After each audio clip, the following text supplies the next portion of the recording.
150 years ago, the King of France had this obelisk brought from Egypt to grace the heart of Paris.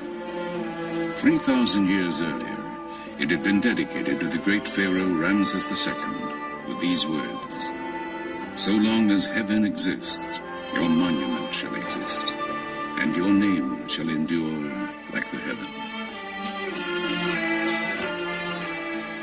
Through the 30 centuries that the pharaohs ruled Egypt, the people of the Nile created the most glorious monuments the world has ever seen. Among them, the largest place of worship in the ancient world.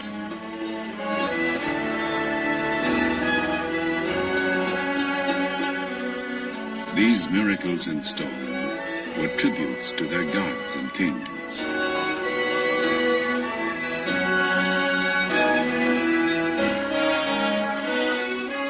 They believed that man, like the sun, could die and be reborn. They constructed elaborate tombs to protect the body and house the soul throughout eternity.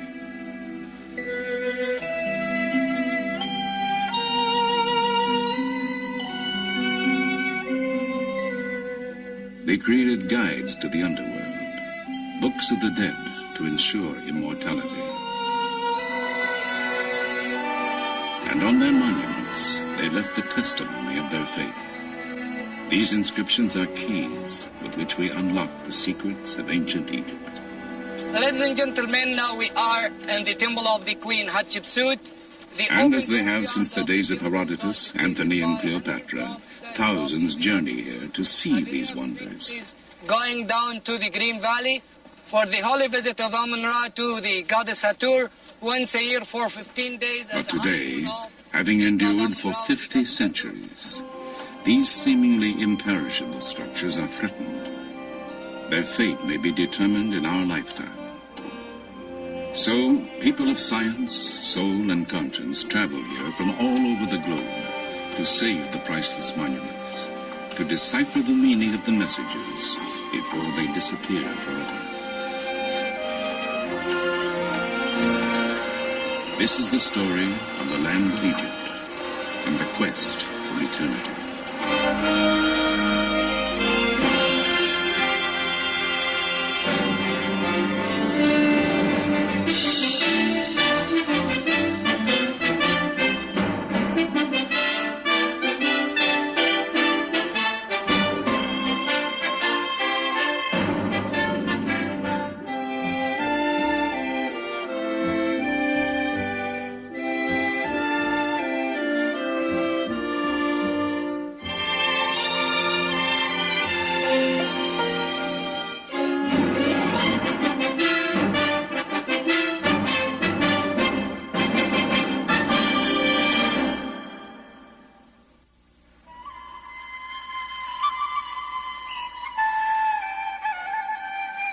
The Nile, flowing through the endless miles of Egypt's desert sands, its precious waters gave birth and breath to one of the greatest civilizations that has ever taken hold on our planet.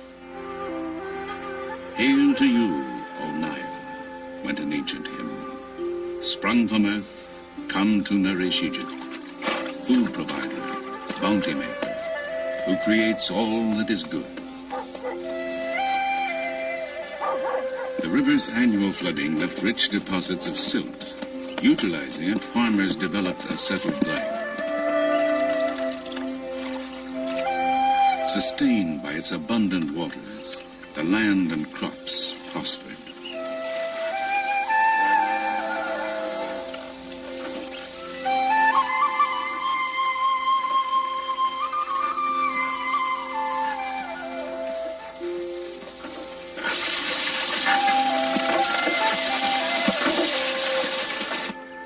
Even mud from the Nile's banks provided the people with material for everything from clay pots to the bricks with which they built their homes.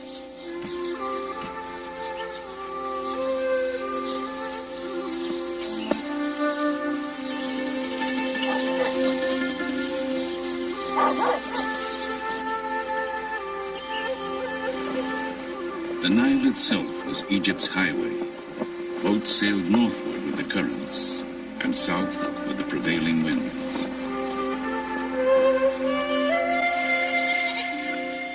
To predict the time when the river would overflow, the ancients developed a calendar. Our own evolved from it.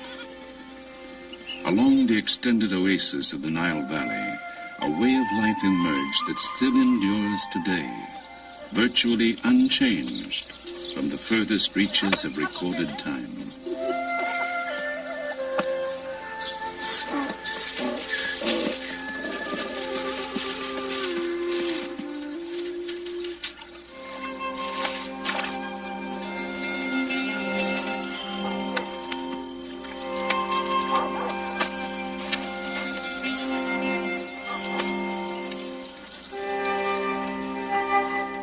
And in the time of the Nile's annual flooding, when the farmers could not till their fields, they built the pyramids, tombs for their pharaohs.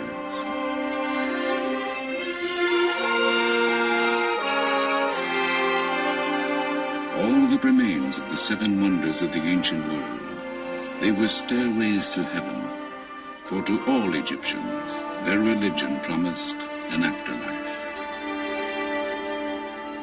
The largest monument ever constructed, the Great Pyramid, contains more than 2 million immense limestone blocks, each weighing over 2 tons.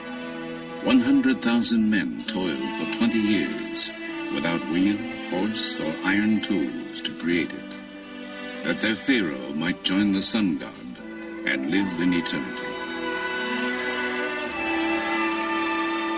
This dedication to gods and kings was to sustain the Egypt of the pharaohs for 3,000 years.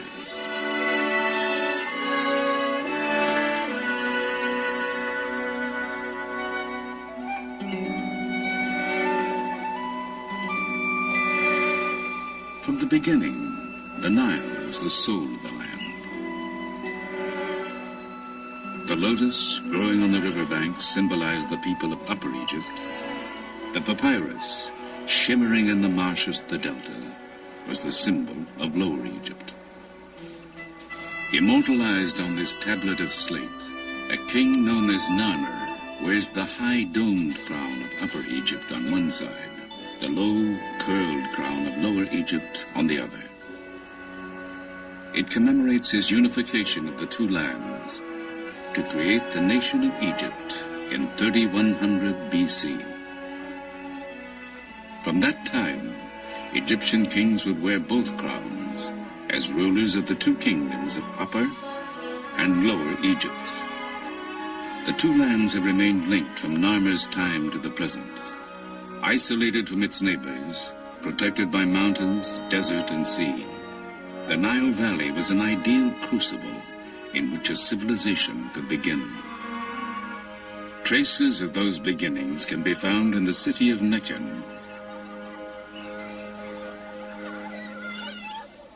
The site, still populated today, holds evidence of habitation stretching back 6,000 years.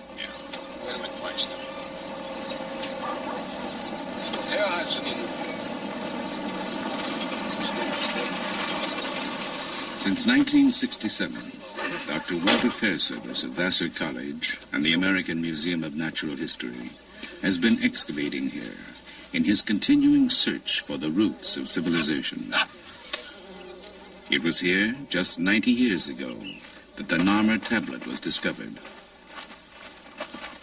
It was here, 50 centuries before, that King Narmer established the capital of the newly unified nation. Here we have the walls of a princely complex that belonged to a king who lived here 5,000 years ago at the very beginning of Egypt's unification. He was a great king, a powerful monarch. And we know from the size of the rooms and the way things are located that he was a very rich man, a very wealthy person. We know he has storerooms full of grain. We know that he had perhaps a great hoard of copper and many other things of that order. And yet, oddly enough, this powerful monarch, he left the place. He abandoned it. And that's part of the reason we're exploring this area, to find out why. Why at the very beginnings of Egypt's history do we have a place as important as this abandoned? Perhaps the secret still lies buried in these mud brick walls. Sifting through the debris of the centuries, the Fair Service team continues to piece together the history of the site.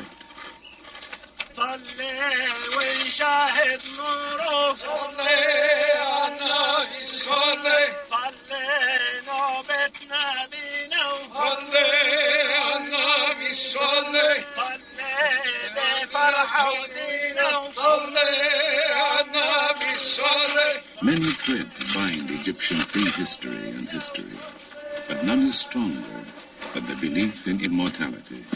But this one is interesting because Equipped with objects necessary for the afterlife, these bodies were buried before the first pharaoh built his palace here. right here, if I can pull this up just a little bit, hairpins found at the roof of the skull. Made of some quill-like, or ivory, I guess. Perhaps ivory. Perhaps ivory, yeah.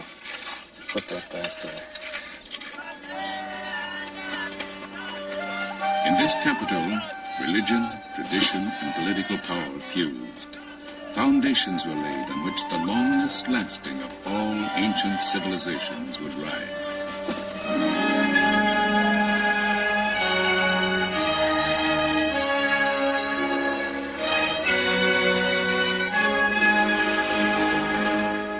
2,000 years later, Egypt's religious capital was Thebes, one of the richest, most powerful cities on earth.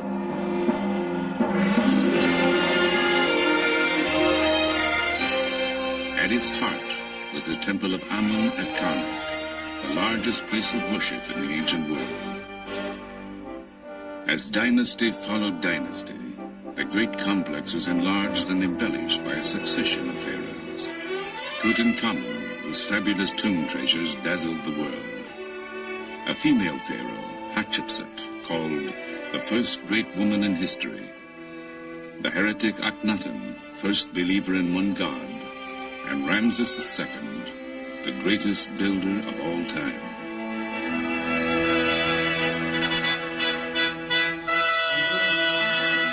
Called Ramses the Great, Pharaoh, while Egypt's power and prosperity flourished, this warrior king was to rule for 67 years, bring peace to the empire, father nearly 200 children, and leave his mark on fully half the monuments in Egypt.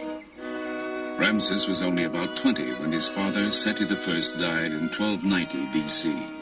Seti had ordered his funerary temple built at Abydos. One of Ramses' first acts as pharaoh was to travel there to complete it. To all Egyptians, this was the most sacred city on earth. Here, drawn by some mystical identification with Abydos and the long-dead pharaoh, an extraordinary woman known as Seti was to come 3,000 years later. With a group of fellow Egyptologists, she celebrates her 77th birthday. To you. Happy birthday, Seti. Happy birthday to you. Well, thank you very much. You certainly made it a happy birthday. Let's make a speech. Make a speech. Oh, how lovely. Oh, I am. I'm afraid it was a mass-produced one, but... Never mind, that won't matter. My heart, my mother, my heart, my mother, my heart, whereby I came into being. Do not stand up and witness against me at the judgment. I think that's the text it should be. You got it. Oh, thank you very much. To Seti at her 77th, on her way to 110. Thank you. Let us drink to our dear old friend Ramses II. Born Dorothy Eady in England, she says something called her here from the time she was a child. She came here 50 years ago, married an Egyptian, and had a son whom she named Seti. From then on, she was known as Seti, which means Mother at Seti. She has devoted the last 30 years of her life to the study of Seti I's temple and become an expert on him and Ramses II. Ramses tells that he came to Abydos alone, you see, in the first year of his reign after his father was dead.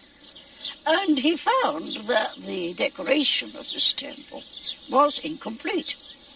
In the inscription he says that I ordered the work of my father to be completed, and all the works which my father had started and were still incomplete, I had them finished. And then he goes on as if he's speaking to the soul of his father, you see, and telling him that all that Seti had wanted to do and died before completing, and all his plans and ambitions, Ramses would complete it. And he said, so long as I am ruling, it will be as though you are still on the throne. He was a nice fellow, and he was a very good son. When Seti came here for the Egyptian Department of Antiquities, the temple was in ruins. Its reconstruction became her passion. They confronted me with a pile of fragments of inscribed stone. There were over 2,000. Some were very small, some were very big.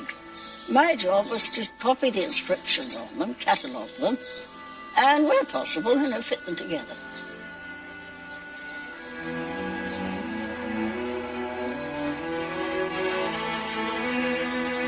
The temple is vibrant with carvings that look as fresh today as when they were painted 3,000 years ago. Its walls tell the first known story of resurrection. Osiris, a mythical ruler, was killed and dismembered by his brother. His wife, the goddess Isis, found the scattered pieces of his body, bound them together, and Osiris arose from the dead. Their son, the falcon-headed god Horus, was to grow to manhood and avenge his father. Anubis, jackal-headed god of embalming, was sent by the sun god to help Osiris live eternally.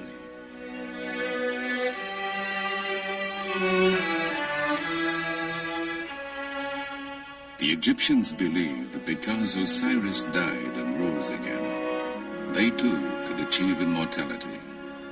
Worshipping Osiris, Seti assures his place in the afterlife. Offering incense, the pharaoh worships before the bark of the sun god, Amun-Re.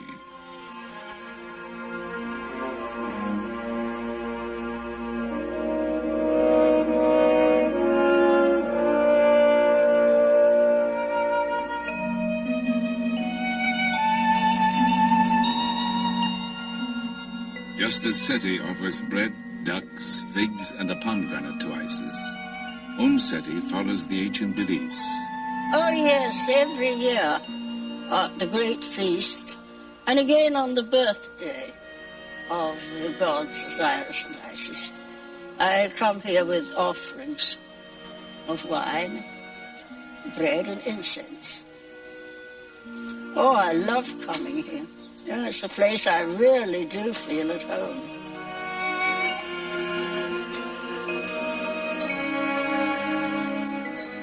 Three days after this filming was completed, Seti died. She was buried in Abydos, Egyptian city of resurrection.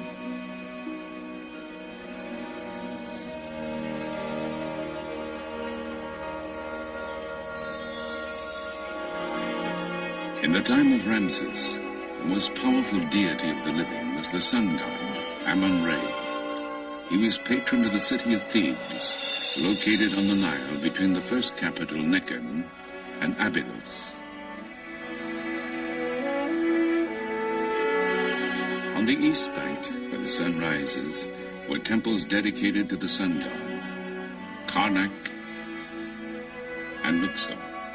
On the west bank, where the sun buries itself each day, was a complex of tombs where royalty was buried, the Valley of the Kings and the Valley of the Queens.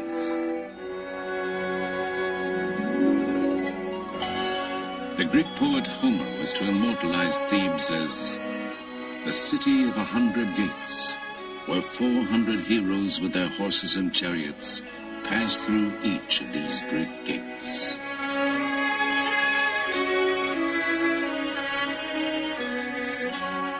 While Ramses reigned, Thebes was splendid. He ordered beautiful additions made to Luxor Temple, gigantic statues, obelisks, and courts dedicated to the glory of Amun-Re.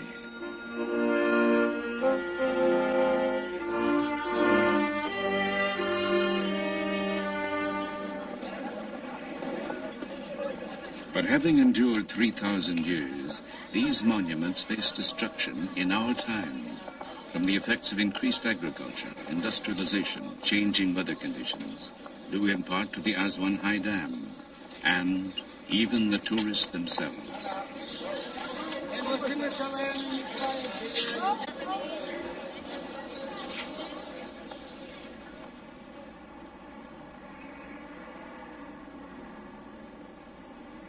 In 1924, in response to the impending crisis, the Oriental Institute at the University of Chicago established a permanent headquarters in Egypt.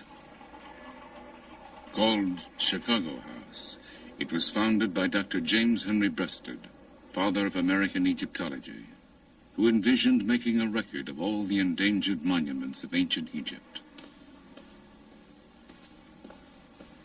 Today, Chicago House is under the direction of Dr. Lanny Bell. The scholars of Chicago House have undertaken a monumental labor called the Epigraphic Survey.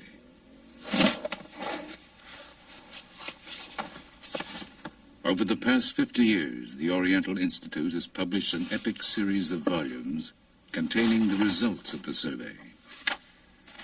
Utilizing an ingenious combination of photography and draftsmanship, the Chicago House Egyptologists create facsimile drawings of the monument's carved and painted surfaces, the only record that will remain when the hieroglyphs and decorations have disappeared forever from the temples.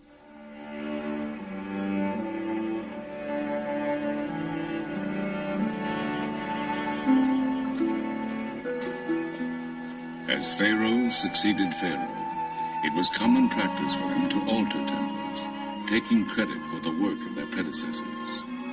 By interpreting successive decorations, the Chicago House team is decoding the history of Luxor Temple. صباح الخير. صباح الخير كيف؟ ازيكم؟ دكتور. كويسين؟ الحمد لله. سلامات. As the glory of pharaonic Egypt faded, people built houses inside the temple. Their debris buried much of it for 2,000 years. When excavation started 100 years ago, the stone walls were suddenly exposed to the air. Since then, salts leaching out of the stone combine with moisture in the air, creating crystals that slough off, taking the images with them. The salt on the walls makes our work urgent. The reliefs are being dissolved, so that within a period of 200 years, the temple will still stand, but all of the decorated surface will have flaked off. When they are gone, we want there to be a record as accurate as humanly possible of the decoration, so that scholars will be able to consult our drawings and be sure that the reliability is such that any questions they have about the decoration will be answered in our volumes.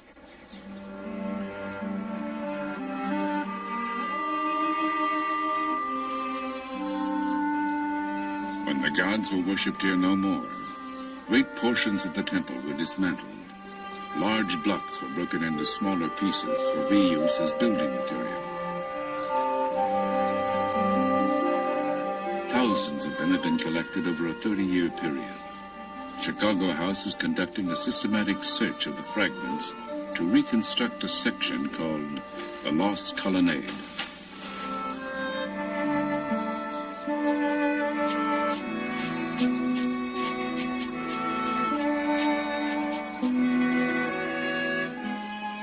Finding a fragment that may fit, artist Ray Johnson makes notations, and the block is carefully photographed.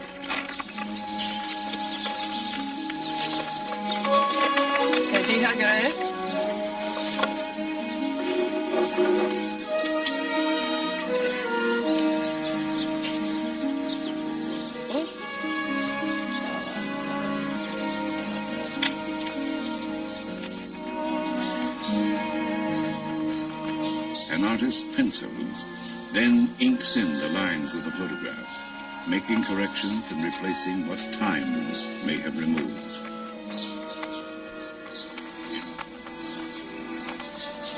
Then the artist fits the photograph into his rendering of the wall. Only the areas within the inked lines have actually been found. But from the salvaged fragments, it is sometimes possible to reconstruct the entire design created by the original artist 3,000 years ago.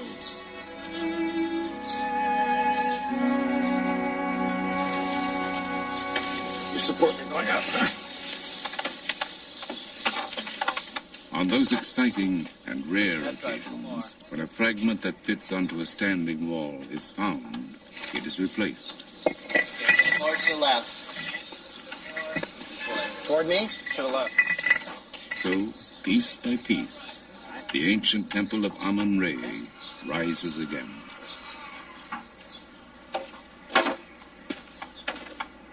The investigations at Chicago House have revealed that the colonnade of Luxor Temple is the major standing monument of Tutankhamun. To completely evaluate its architectural history, the inscriptions at the top of the structure must be photographed. Ladders reaching 5 stories high have been assembled.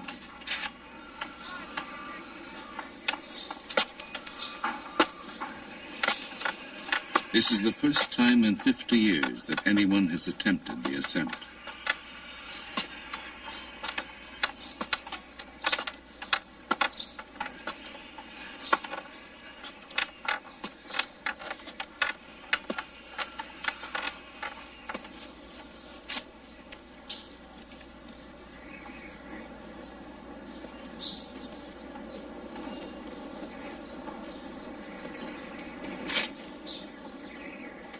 On the 70-foot-high columns, Dr. Bell studies the techniques used by the artisans of antiquity.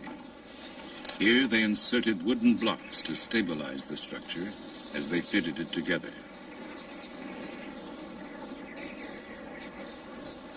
A roof once covered the colonnade, but it fell or was removed sometime before 1600 AD.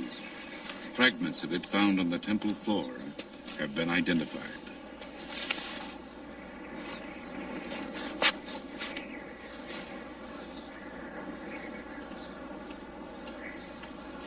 In assessing the temple's past, Dr. Bell's thoughts inevitably turn to its future. Paradoxically, the vibrations caused by the endless footsteps of the tourists who visit each year, even the carbon dioxide they exhale, are eroding the irreplaceable treasures they come to enjoy.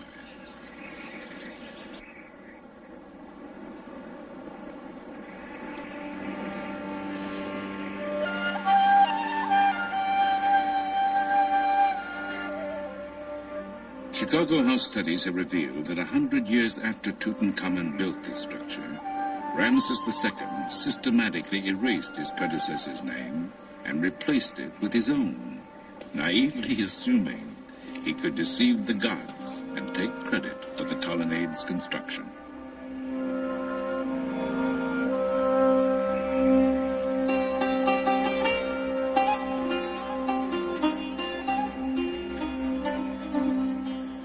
Ramses also added to the majesty of Luxor Temple. He built a massive entrance, the horizon from which the sun god goes forth. From reliefs we can reconstruct a dazzling annual festival, the Feast of Opet.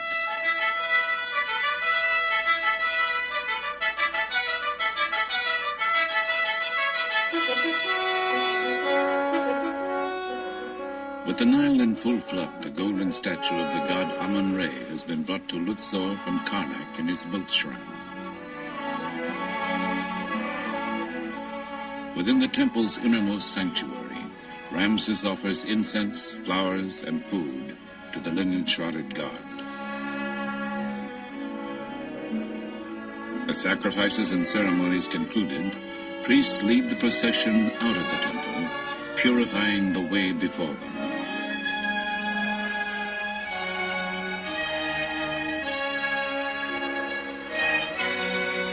Thousands of citizens crowd the waterfront to see musicians, Nubian dancers, soldiers, and priestesses accompany the procession along the Nile.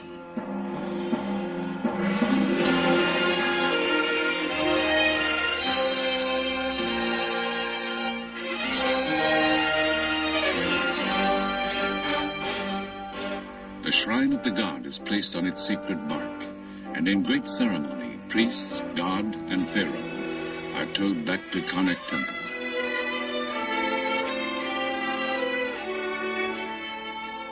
Ramses' favorite queen, Nefertari, and the royal princesses greet the procession as it arrives. Concluding nearly a month of worship and revelry, the royal couple enters the great temple of Amun at Karnak.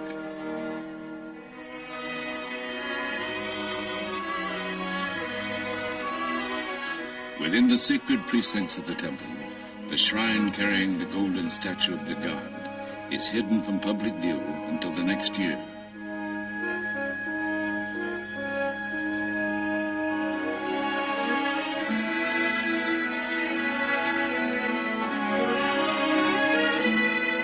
Symbolically renewed and reborn, the divine King Ramses advances toward the innermost reaches of the temple, where no common mortals are allowed to venture. Begun by his father, Seti I, this awesome hall was completed by Ramses. A soaring forest of stone, it is created of 134 pillars, some of them 80 feet high.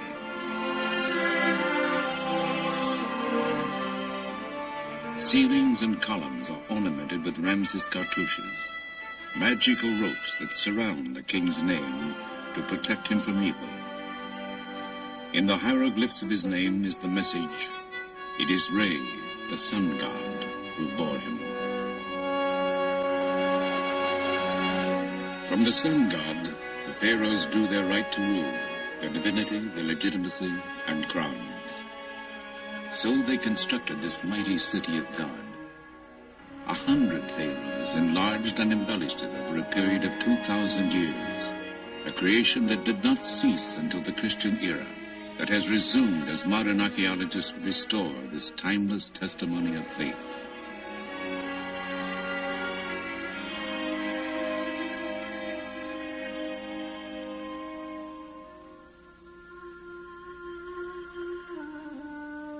Across the Nile stretches the land of the dead. Here, in mystical imitation of the setting sun, the bodies of the deceased were laid to rest, that they might rise again as the sun did each day.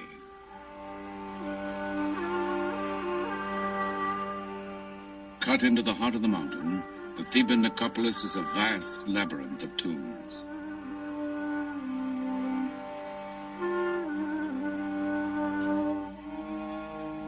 Here, Ramses' architects built his splendid mortuary temple, the Ramesseum.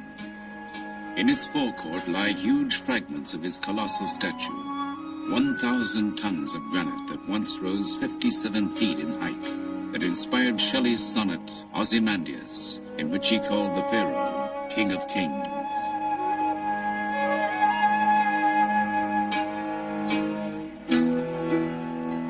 When Ramses died in 1224 BC, the Ramesseum was magnificent.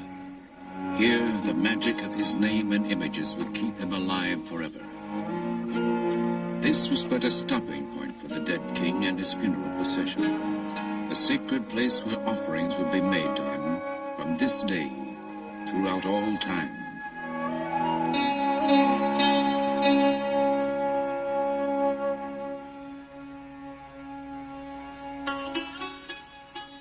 Though mourners wept, they knew that if properly provided for, one could live forever. So they carried with them everything the dead might need for the voyage through eternity. For a king, there would be boats in which he could sail endlessly on the Nile.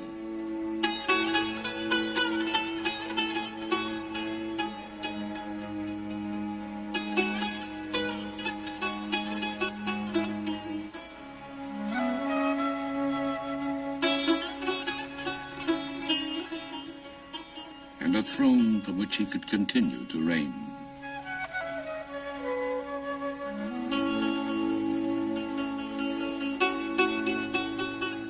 Even magical figures will be provided to do his bidding in the afterlife.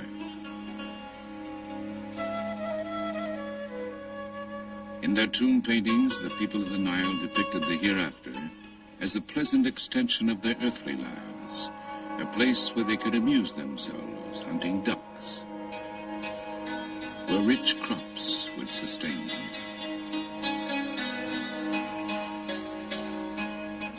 The deceased carried with them books of the dead. They instructed the departed on how to avoid the gods and demons that would attempt to bar their way. Her body, painted with stars, a goddess of the sky, stretches over a reclining god who represents the earth. Between them, a winged form of the sun god sails through the netherworld.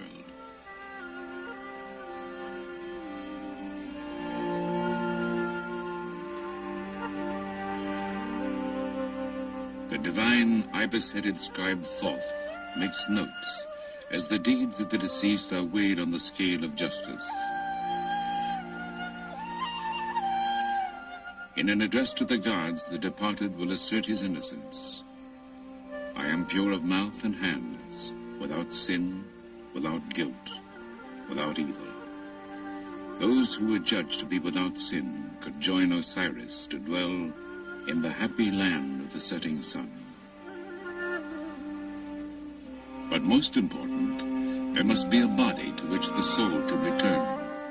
Anubis, god of embalming, prepares the body for the life to come.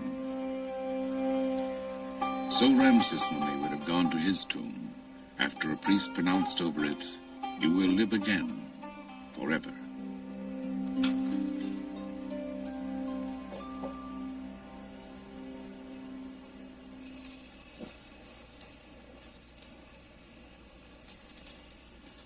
The tomb of Ramses II.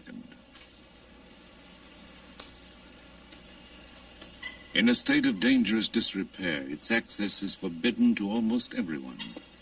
But a team headed by Dr. Kent Weeks of the University of California at Berkeley has recently mapped it. In the dynasty following Ramses, the royal tombs were systematically plundered. As a last resort, priests collected the surviving royal mummies and hid them. In 1871, a grave robber found Ramses II where he had lain undisturbed for 3,000 years. Reclaimed by the Egyptian government, the mummy of Ramses now reposes in the Cairo Museum, far from the Valley of the Kings.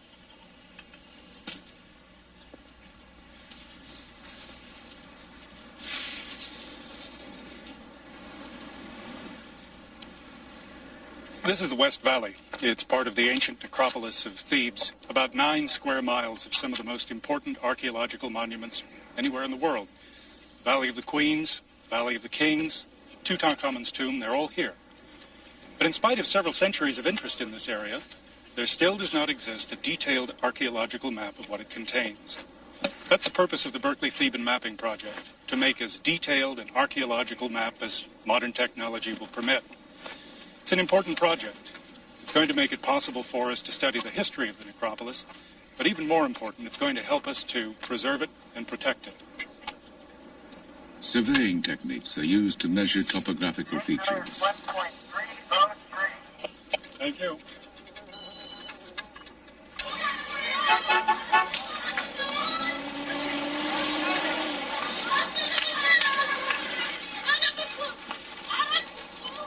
At headquarters in a village below the necropolis, the team reviews its findings.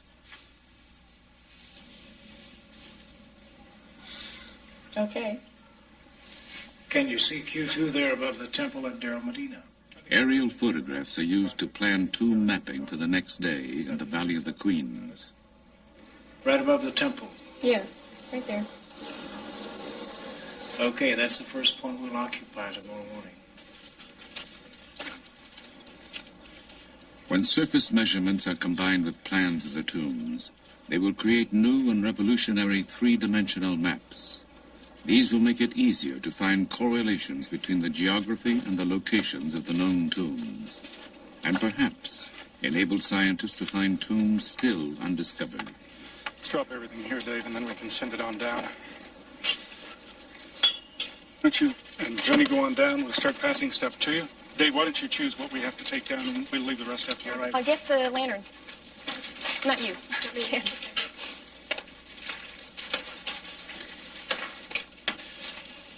Let's finish that rear chamber today if we can, Dave. I think we can let him go. 13 men to be back. Looks like a steep set of stairs. Yeah, watch your step, people. It is, everybody. I got it? Okay. You're welcome, William.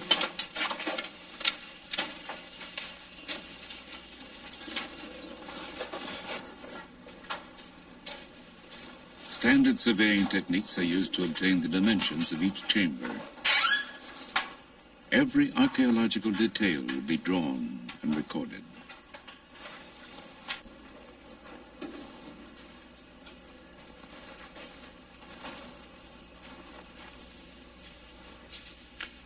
I think that's about it, Kath. Did you get those problems in the back chamber? It was customary to place the tombs of royal children in the Valley of the Queens. This is the tomb of a young prince, son of Ramses III. Here, the pharaoh himself offers incense to the gods on the boy's behalf.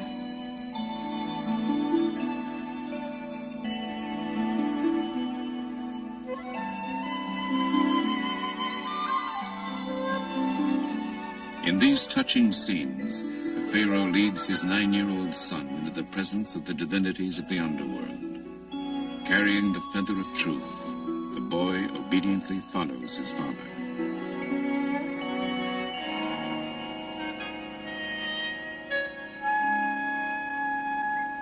طيب يوسف عايزين نشوف المقبرة دلوقتي؟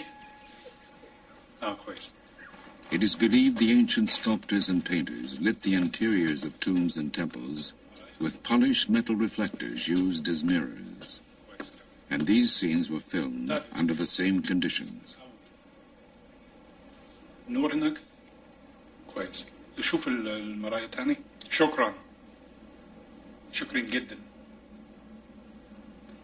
This is the tomb of Nefertari. Though Ramses had at least 4 royal wives, she remained his favorite. Due to humidity caused by increased irrigation in nearby farmland, the exquisite murals of her tomb are flaking off.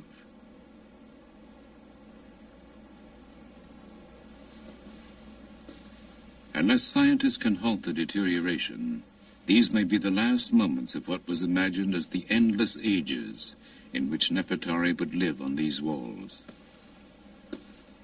This was the woman with whom Ramses believed he would go through eternity, to whom these words were written. The princess, rich in grace, lady of affection, sweet with love, mistress of the 2 lands, songstress of the beautiful countenance, greatest in the harem of the lord of the palace. All that you say will be done for you. Everything beautiful according to your wish. All your words bring contentment to the face, wherefore men love to hear your voice. These tributes speak to us of love and hope, a people and a civilization that soared brilliantly and then was eclipsed.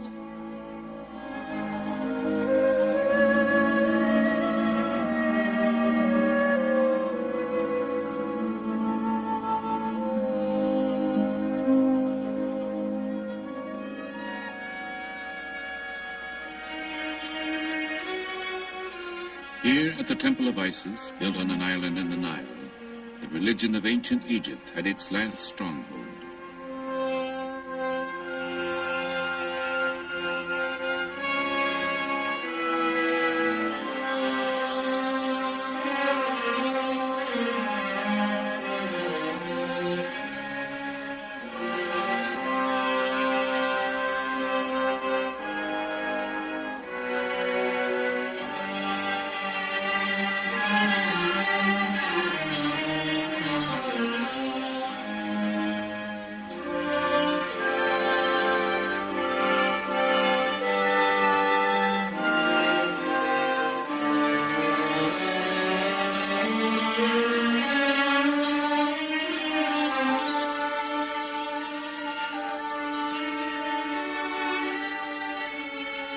After 332 BC, the Greek colonies would reign as the last dynasty of pharaohs.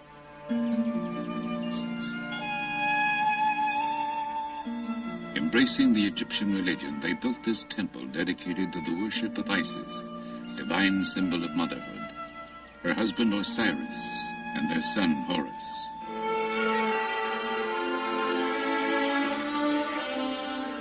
Their stories are told and retold on the temple walls. But the story of another holy family was to sweep over Egypt. The carvings, now considered pagan, were chiseled away. Christianity became the state religion, and in the 6th century, this temple became a Christian church.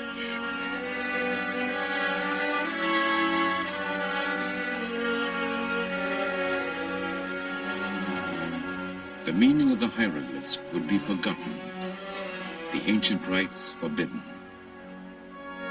For 12 centuries, the story of Egypt's ancient civilization would be lost.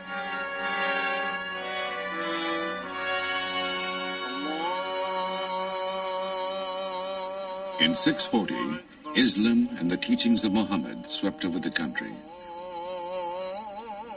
A succession of foreigners was to rule until 1952, when revolution restored full independence to Egypt after 2,000 years.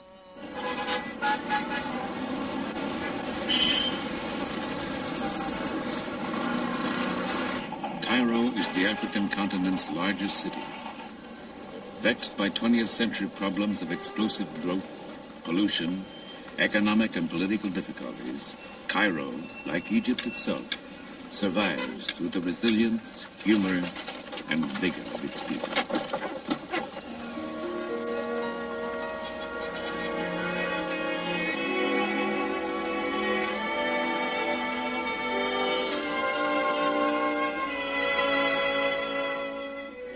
Facing an expanding population and an emerging nation's need for energy, the Aswan High Dam was built in the 1960s.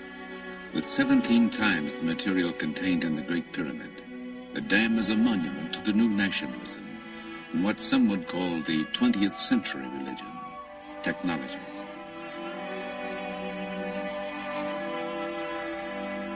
Behind the dam, Nubia was flooded. Much of this ancient land disappeared beneath the rising waters of the Nile. And at Abu Simbel, a magnificent temple hewn from a sandstone monolith, the newly forming lake licked at the feet of these colossal images of Ramses II. A concerned world realized that the temple would soon be engulfed. How could it, and the temple of Nefertari, which flanked it, be saved?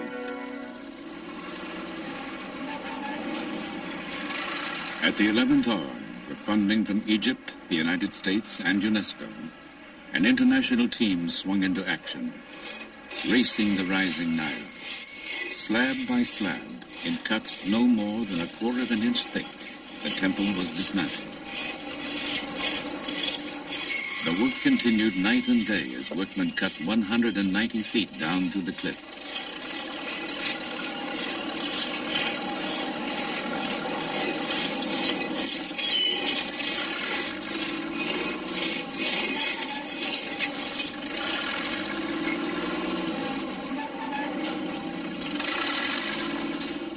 Coded for storage, the sections made a giant jigsaw puzzle.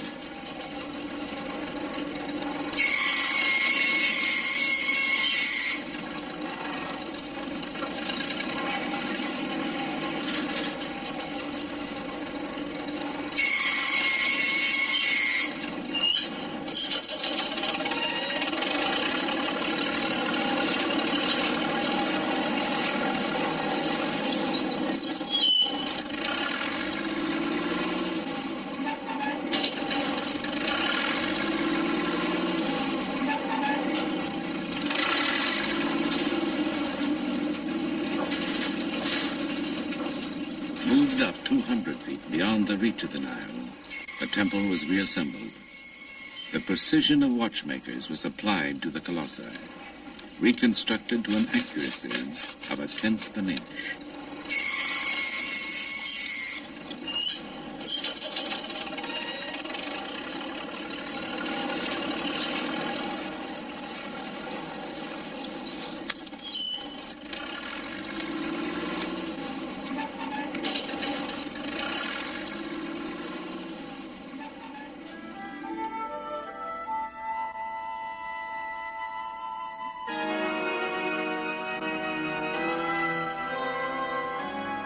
Ramses' temple was designed by ancient priest astronomers so that the sun would penetrate deep within to bless a figure of the pharaoh on the jubilee that celebrated 30 years of his reign.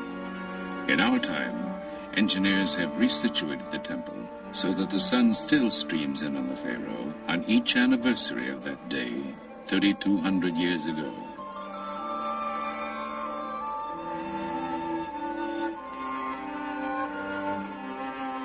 Gilding the statue of the king seated among the gods, the sun god Re bathes the figures in sacred light.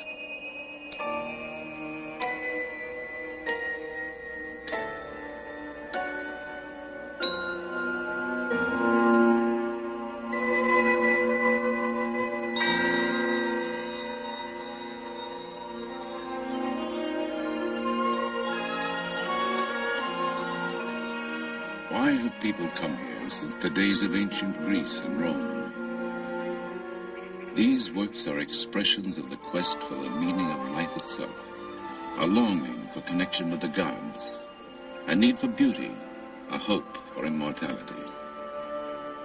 They are worth knowing and worth saving because the record of the past tells us something of ourselves and hints of our future.